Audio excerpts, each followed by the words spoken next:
This is, not the Spider-Man I remember. But hey, we'll take it. Meet Rick. Wait a minute. Anyway, Rick was late for school one day. His face was red and sweaty as he sprinted after the bus. His heart was pounding in his chest, but he didn't give up. But then, just as he made it, Rick stumbled into the stop sign, and another one. He tried to compose himself, but before long, he found himself smacked by the door. Talk about a lackluster entrance. When Rick entered the school bus, he was greeted by a sea of students. But as he walked down the aisle, no one wanted to sit next to him, not even the ugly chicks. Then he spotted his friend Trey. While they chatted, Rick looked back at his crush Jill, who was sitting across from them with her Chad boyfriend. Trey told him to cut it out and stop staring at her. He said he couldn't get Jill because he wasn't in the right group. You know how there's nerds, emos, jocks, and mafia members? Unfortunately for Rick, he wasn't in the popular crew. Rick and his class go on a field trip to a science lab that specializes in genetic modification. As they're walking in, he spots Jill talking to a bird. He walks over and makes a fool of himself. Boy got no game. Perhaps he'll have better luck with the other bird. He goes to take a picture of it, but just then, the science guy says no flash photography is allowed. Uh-oh. Rick's flash goes off and the bird spontaneously combusts. Turns out, one side effect of its genetic modifications was sensitivity to light. Jill turns around, but along with everyone else, she doesn't notice. Still though, there's a fire to be put out. Rick does his best but ends up launching it at Jill's boyfriend, Lance. He tries to pick a fight with Rick, pushing him. Jill comes to his rescue, but Lance isn't ready to give up just yet. He prepares to punch Rick when a hand grabs him from behind. It's the CEO of the science company, or as Lance knows him, Uncle Lou. After calming down his knucklehead nephew, Lou greets the students and coughs into a napkin. There's blood on it. Rick notices and asks if he's okay. Lou says yes, it's the good kind of cough blood. Ah, of course. Rick properly introduces himself and Lou recognizes the name. He knew his parents, his mother in particular. He asks how they are, but Rick reveals they passed away. Aside from that, they're fine. We cut to a look at some so-called super dragonflies. An inquisitive Jill takes a closer look and notes that one is missing. It flies over to Rick, who is, for whatever reason, battling a raccoon. Then, the dragonfly bites him. Look, it ain't a spider, but it'll have to do. Rick stumbles home and he's looking awful. His uncle reminds him to feed the fish, but Rick vomits in the fish tank. I guess that counts. He makes it to his room and his uncle follows him. Uncle Albert reads out from a book about puberty and notes that mood swings are common, as are monthly bleeding. Wait, this isn't the right book? Rick falls back in bed and passes out. Meanwhile, Lou's company is undergoing scrutiny from its board of directors. One man stands in front of a painting of Lou, talking all kinds of smack about him. Suddenly, Lou walks out of the painting and around the corner. The man is left flabbergasted as Lou walks into the room. He assures the board his new invention will save the company and his life. That's right, Lou only has 1 hour left to live. Here's an hourglass to prove it. Moving on. He gets in the machine and it seems to be working, but then it breaks down. One board member walks up and basks in Lou's demise. At that moment, Lou grabs the man and sucks out his life force. Guess the experiment was a success after all. Lou is now a bona fide supervillain. He breaks free from his restraints and begins attacking everyone else who's there. Back at home, Rick Googles his symptoms when he suddenly receives a friend request from Professor X. He tells Rick that he has the answers he needs. Then, he gets up and reminisces about his dad. He just can't believe he's gone. He thought he'd live forever. Later, Rick and his class attend the science fair. And there's a special guest. The inspirational Stephen Hawking arrives and lays down some wisdom on the kids. He breaks down the fact that he's actually extremely depressed and wishes he could walk around and do all the things they can do. Everyone is shook. Meanwhile, Rick stares at Jill as he walks. Time seems to slow down. Uh-oh, he bumps into Lance, who warns him to watch where he's slow-mo walking. That's fair. Rick goes to get a sip of water, but finds his hands have become stuck. Upon closer inspection, he finds that they've become sticky and hairy. So nothing's out of the ordinary. Now just to get that other hand free. Oh no, he smacked Lance.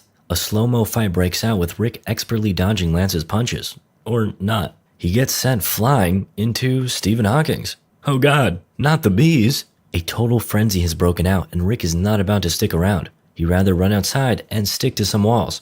As he climbs, inspiration strikes and he begins to break it down. Suddenly, he spots an old lady on the road as a broken truck is barreling down towards her. Without thinking, Rick throws himself between the woman and the truck and pushes her out of harm's way. A crowd of onlookers form and applauds his heroic act and congratulates him on being such a good Samaritan. Rick smiles at them, then turns around to look for the woman. And he pushed her and her dog into a wood chipper. Oh my god. After, Rick goes home and receives a very sharp greeting from his uncle. Fortunately, he catches it. Uncle Albert and Trey are shook, but Rick explains it away. It's easier than it looks, he says. Albert puts the theory to the test, shooting Trey, who reacts significantly slower. Well, the cat's out of the bag. Or should I say the dragonfly?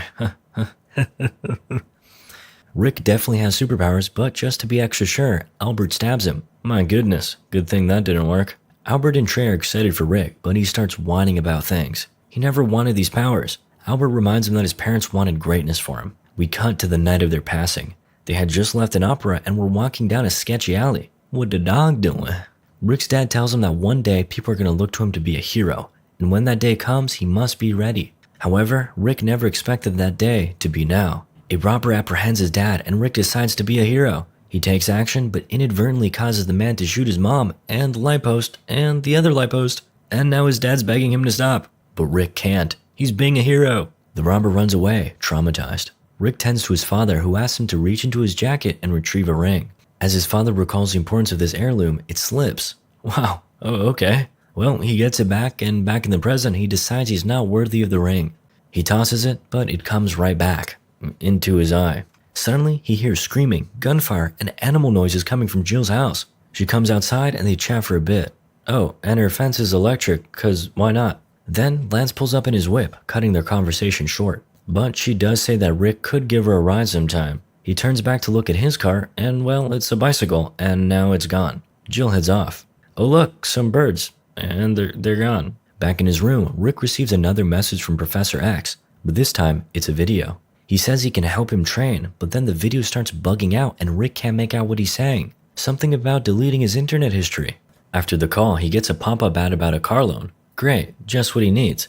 Rick goes to the bank to get that car loan, but gets denied. He says he really needs this, but the teller says, I missed the part where that's my problem. Classic. At that moment, a gunshot goes off.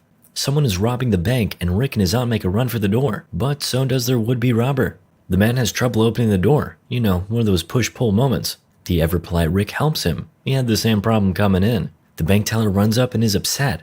Rick claps back. I missed the part where that's my problem. Just as he utters those words, 2 gunshots go off outside. Rick runs outside to find a crowd huddled around someone, but that someone was a very talented monkey. Relief washes over him until he spots Uncle Albert collapsed on the road. Rick runs over and Albert delivers the famous line. You know, something about responsibility? I don't know, I don't remember. The paramedics arrive and it appears he'll live another day. Meanwhile, Mr. Landers is looking worse for wear. His vital signs are all out of whack. Then, his assistant pulls up. Awesome, just what he needed. He grabs her and zaps her life force. Rejuvenated, Lou enjoys his power before remembering he's gotta deal with the body. He stuffs it in the cabinet, but just then, the janitor walks in. That's a little sussy, he thinks to himself. Back to Rick. After visiting his uncle in the hospital, he runs into Professor Xavier, who, as we know, can read minds. He proves it to Rick by having him think of a number. But then Rick goes ahead and says it out loud. The professor thinks to himself, they don't pay me enough for this. Professor X takes Rick to his school for gifted children. We see lots of wacky mutants along the way, and even some classic ones. We continue our tour around Xavier's school as he switches out his wheelchair for something more comfortable. Wow, okay. The professor tells Rick he has the potential to be the best of them all, but Rick says he can't even fly. Though, apparently once he learns the true nature of heroism, he will. Whatever that means. Then, Rick and Professor X run into the professor's wife. She believes Xavier has been up to no good. She grabs at the air, but really, it's Invisible Girl, who she found in Xavier's room. The wife beats her up, then brings out their children to shame the professor. I can't believe you did this, especially since they just had a new baby. But Xavier thinks it isn't his. The baby uses its telekinetic powers to launch him away. Yep, gotta be his. With Xavier gone, rip in peace, his wife steps in. She reveals to Rick that the key to being a superhero is making a costume. Makes sense. He gets straight to it, doodling away a number of designs, some good, some bad, and some we just won't talk about. At last, he finishes up, and just as Trey walks in, he's very impressed with the suit, especially how Rick managed to make the fabric breathable and even see-through. Oh wait, he didn't. Now blind and unable to breathe, Rick collapses. By the time night comes around, he's made the necessary adjustments and is about to perch menacingly on a gargoyle. Hey, this is that guy's usual spot. They agree to share, but actually this is kinda weird. Then they get to chatting about their powers. This guy can light himself on fire, but wait, that means he's on fire. The man collapses in pain as Rick gets the fire extinguisher. That's not how you… oh, whatever. Moving on. Rick gets a job at a newspaper place, supplying photos of Dragonfly. His boss notes that these pictures are almost like Dragonfly's the one taking them. But Rick proves the contrary. Very nice. Suddenly, someone pops in to report on a police standoff at the university. Rick disappears and both men are left flabbergasted. At the university, the supervillain Hourglass makes his first appearance, aka Lou Landers. He's there to steal some ceruleum, which he needs to stay alive. However, Dragonfly is here to save the day. But after a strong punch, he must pause to stare lovingly at Jill, who is also there. He gets back to it with Hourglass and they reach a standstill. The camera spins around as they spit out generic hero and villain one-liners. However, things end up going too fast and they need a break to puke. Understandable. Back to the action, Hourglass whips out some blades that are sharp enough to cut through Diamond. But that's okay. Dragonfly isn't wearing any diamonds. As the blades go straight for him, he dodges, but poorly. Hourglass gets away. Some time passes and we find Rick approaching Jill as she exits the theater. She just auditioned for a role in a better movie. He had a secret to tell her, but he couldn't find the courage to say it. He gave her flowers and she said, "I feel like you have something to tell me." Rick tried to work up the courage, but he just couldn't reveal his true feelings and that he was Dragonfly. She walked off and then a bunch of goons chased after her. Rick donned his costume and beat the bad guys up. When they were all but defeated, Rick stared lovingly into Jill's eyes while turning this guy's arm into spaghetti. She's in absolute awe of the hero before her, who, continues to bash these guys' heads in. After, we check in with Lou, who with the help of Death Machine Maker, home version, concocts an evil plan. Hold up, get out of here, paperclip guy. After crunching some numbers, Lou learns he only needs to clap just over 47,000 people to achieve immortality. Very cool.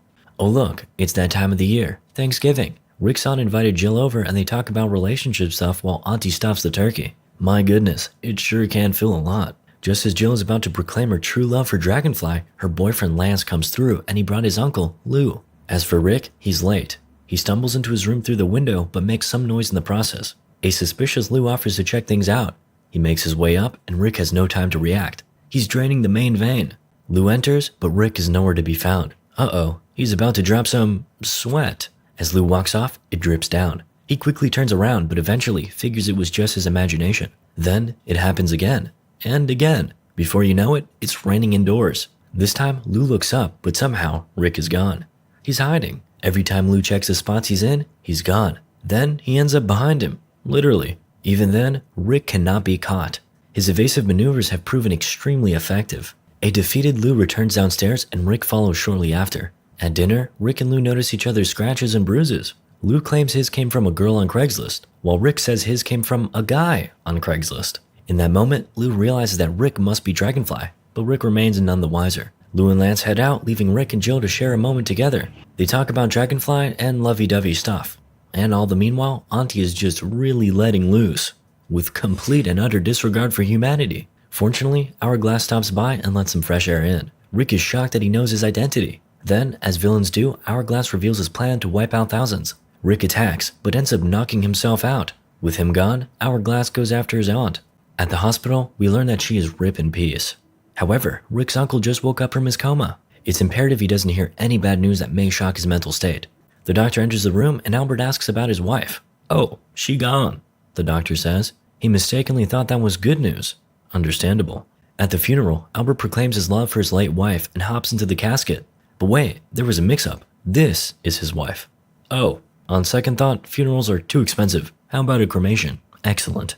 Then, Jill is totally making moves on Rick, but he rejects her. He must keep her safe. About 3 hours pass and Rick is very depressed. He even grew a beard.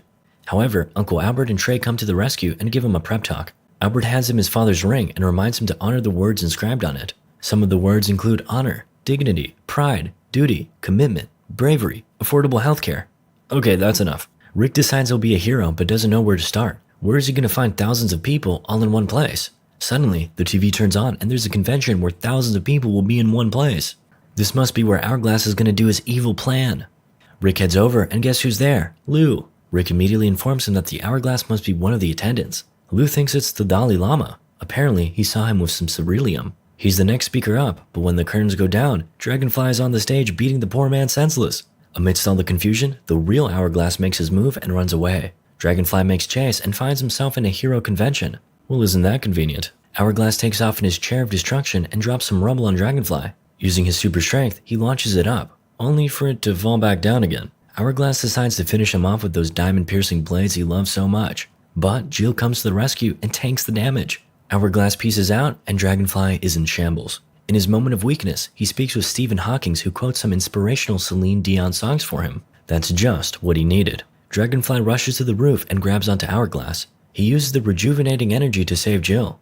She wakes up and wait, that's not. Get out of here, man. Dragonfly turns his attention to Hourglass and there's only 10 seconds left until he reaches immortality. Wait, so doesn't that mean that thousands of people have already died? Haha, anyway. Dragonfly moves in, but Hourglass throws an appropriately hourglass-shaped bomb at him. Oh geez, that's one place it can go. He calls out to Jill to yank it off, but she's not that kind of girl. With no time to spare, Dragonfly backflips his way onto Hourglass and blows up all over his face. While victorious, him and Jill are now falling to their deaths. If only he could fly. Then she notices his family ring. It's Rick. And she confesses her love for him. Through the power of boners, Rick sprouts wings and flies back up. Everyone lives happily ever after, except for Stephen Hawking's. And actually, you know what? Rick and Jill don't make it either. Moral of the story? I have no idea.